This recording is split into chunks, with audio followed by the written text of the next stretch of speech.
இது என்ன பாலா? கிரிக்கெட் பாலு அப்படின்னு நினச்சிடாதீங்க. இல்லை மேலேருந்து எதுவும் விண்கல் எதுவும் விழுந்துருச்சா அப்படின்னு நினச்சிடாதீங்க. இது வந்து இளவட்டக்கல். இளவட்டக்கல்னா இப்போ இருக்கிற யங்ஸ்டர்ஸுக்கு இதை பற்றி நிறையா பேருக்கு தெரிஞ்சிருக்காது. ஒரு 80s 90s கிட்ஸுக்கு ஓரளவுக்கு தெரிஞ்சிருக்கும். 2K கிட்ஸுக்கு சிலருக்கு தெரிஞ்சிருக்கலாம், பலருக்கு தெரிஞ்சிருக்காது அப்படின்னு நான் நினைக்கிறேன். இது வந்து எங்கே இருக்குன்னா இந்த இளவட்டக்கல். இது வந்து இந்த இளவட்டக்கல் சிவகங்கை மாவட்டம் தேவகோட்டையில் அருணகிரிப்பட்டினம் அப்படிங்கிற ஒரு இடத்துல முத்துமாரியம்மன் கோவில், அந்த கோயிலில் இந்த இளவட்டக்கல் வந்து இருக்குது. இது வந்து எனக்கு தெரிஞ்சு ஒரு 45 வருஷமாக, அதாவது நான் சின்ன வயசுலேருந்து, ஒரு வயசுலேருந்து இந்த கல்லை நான் பார்த்துக்கிட்டு இருக்கேன். இந்த கோயிலுக்கு போக வர்றப்போ பார்த்துக்கிட்டு இருக்கேன். இது எங்களோட பாட்டியோட ஊர் இந்த ஊர்.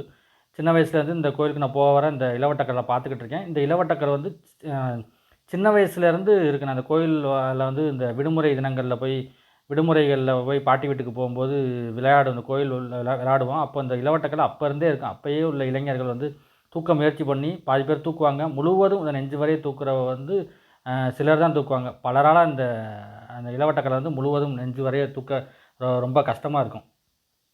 இப்போயும் இந்த இளவட்டக்கல்லை தூக்குறது ரொம்ப கஷ்டம். கரெக்டான ஷேப்பில் அந்த கல் இருக்கும். எத்தனை வருஷமாக அந்த கல் இங்கே கிடக்குன்னு எனக்கு தெரியல. எனக்கு தெரிஞ்சு 45 வருஷத்துக்கு மேலே கிடக்கு. அதுக்கு முன்னாடியே இந்த கல் இங்கே இந்த கோயிலில் இருக்கலாம்னு நினைக்கிறேன். இந்த முதல் மரியாதை படத்தில் வந்து பார்த்துருப்பீங்க. அதாவது சிவாஜி வந்து இந்த இளவட்டக்கல்லை தூக்க வந்து ரொம்ப கஷ்டப்படுவார். ராஜா வந்து அடிக்கடி கேலி பண்ணிட்டு கிண்டல் பண்ணிட்டு போவாங்க.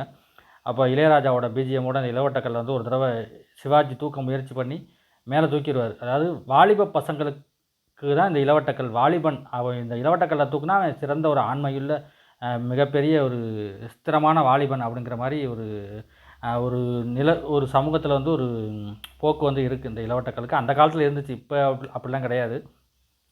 அந்த காலத்தில் அப்படி இருந்துச்சு.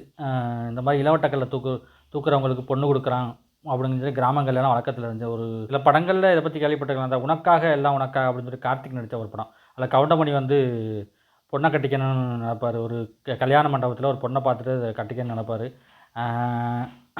அப்போ வந்து அந்த பொண்ணோட அப்பா வர்ற மண்ணாங்கட்டி அவர் கூட சொல்லுவார், இந்த பொண்ணை கட்டினா காளை அடக்கிறவனுக்கும் கல்லை தூக்குறவனுக்கு தான் என் பொண்ணை கொடுப்பேன். காளை அடக்கிறவன் கல்லை தூக்க மாட்டான், கல்லை தூக்குறவன் காளை அடக்க மாட்டான் அப்படிங்கிற மாதிரி ஒரு வசனம்லாம் இருக்கும்.